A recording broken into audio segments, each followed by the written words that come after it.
Bismillahirrahmanirrahim. Assalamualaikum warahmatullahi wabarakatuh. Bagaimana kabarnya pagi hari ini? Alhamdulillah, pada pagi hari ini kita semua masih diberi kenikmatan kesehatan yang sungguh luar biasanya sekali sama Allah SWT, dan semoga untuk pembelajaran pada pagi hari ini kita semua mendapatkan kemudahan, kelancaran serta mendapat ilmu yang barokah manfaat fid dini wad dunya wal akhirah. Amin amin ya rabbal alamin.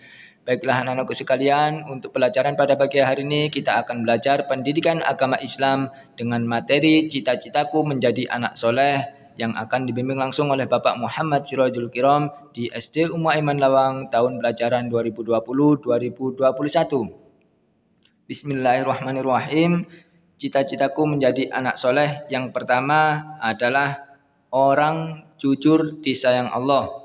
Berkata jujur adalah suatu kewajiban yang harus kita lakukan. Karena dengan berkata jujur, maka kita akan disayang Allah. Sebagaimana Allah berfirman dalam Quran surat As-Saff ayat 2-3 yang artinya, wahai orang-orang yang beriman, kenapakah kamu mengatakan sesuatu yang tidak kamu kerjakan? Amat besar kebencian di sisi Allah bahwa kamu mengatakan apa yang tidak kamu kerjakan.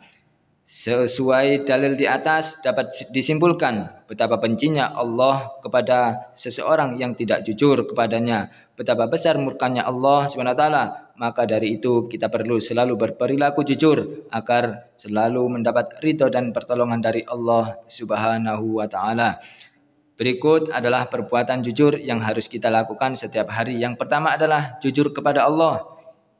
Ciri-cirinya adalah selalu mentaati perintah Allah seperti sholat, berpuasa, zakat, dan lain sebagainya. Karena hanya Allah yang bisa melihat perbuatan kita meskipun dalam keadaan sepi atau dalam keadaan gelap. Yang kedua, jujur kepada diri sendiri. Ciri-cirinya adalah selalu mengerjakan soal sebisanya, berani maju ke depan kelas meskipun sebenarnya kita tidak bisa mengerjakannya, seperti tidak mencontek ketika ujian dan tidak berpura-pura pintar atau tidak berpura-pura kaya untuk menjadi yang terbaik di hadapan orang. Selanjutnya yang ketiga adalah jujur kepada orang lain.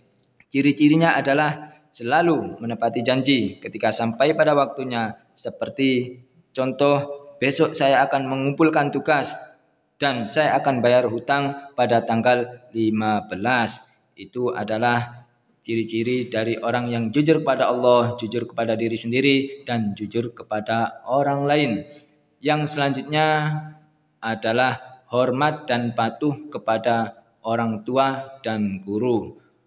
Baiklah anak-anakku sekalian, perhatikan apa yang diterangkan Pak Kirom. Hormat dan patuh kepada kedua orang tua. Anak soleh adalah anak yang taat dan sungguh-sungguh menjalankan ibadah.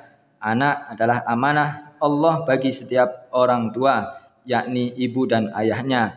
Ia dititipkan kepada kita untuk diasuh, dididik, dan dibimbing menjadi anak yang soleh dan solihah. Anak adalah anugerah terindah yang diberikan Allah SWT bagi setiap orang tua. Kehadiran setiap anak sangat dinantikan bagi kedua orang tuanya, karena anak bisa menjadi penghibur di kala duka dan mampu menjadi penumbuh semangat kerja keras bagi orang tuanya. Walaupun terkadang juga anak bisa menjadi penghalang lancarnya segala aktivitas orang tuanya, yang mana yaitu mengganggu waktu orang tua sedang istirahat atau meminta sesuatu yang sulit untuk didapat. Akan tetapi dengan kasih sayang orang tua, beliau dengan susah payah mencari atau membeli barang yang kita inginkan. Terkadang ketika orang tua kita dalam keadaan sakit, beliau masih rela berkorban mencari nafkah meskipun dalam keadaan kepanasan maupun kehujanan. Oleh karena itu, anak-anakku sekalian, marilah kita sebagai anak harus taat dan patuh kepada perintah kedua orang tua kita. Jangan sampai kita sia-siakan pengorbanan beliau terhadap kita sebagai seorang anak. Adapun ciri-ciri anak yang soleh dan solihah sebenarnya sudah disebutkan dalam Al-Quran, diantaranya yaitu surat Al-Luqman ayat 15 sampai ayat 19. Berikut ciri-ciri anak yang soleh antara lain yaitu berbuat baik kepada kedua orang tuanya walaupun keduanya musyrik. kemudian menjauhi perbuatan yang tidak baik, kemudian mendirikan sholat, mengajak manusia kepada kebaikan, menjauhi kemungkaran, bersabar menghadapi dugaan dalam kehidupan, tidak bersikap sombong, tidak melakukan perkara yang tidak baik dalam masyarakat, selalu bertutur dengan sopan, dan yang terakhir menghormati orang lain. Itu adalah contoh dari hormat dan patuh kepada kedua orang tua. Berikut yang selanjutnya, hormat dan patuh kepada guru. Hormat dan patuh kepada guru sangatlah ditekankan dalam agama Islam. Guru adalah orang yang mengetahui ilmu atau yang disebut juga dengan alim atau ulama. Guru adalah orang yang takut kepada Allah Subhanahu wa taala, sebagaimana Allah berfirman dalam Quran surat Al-Fatir ayat 28 yang artinya, dan demikian pula di antara manusia, makhluk bergerak yang bernyawa dan hewan-hewan ternak, ada yang bermacam-macam warnanya dan jenisnya. Di antara hamba-hamba Allah yang takut kepadanya hanyalah para ulama. Sungguh Allah Maha Perkasa, Maha Pengampun.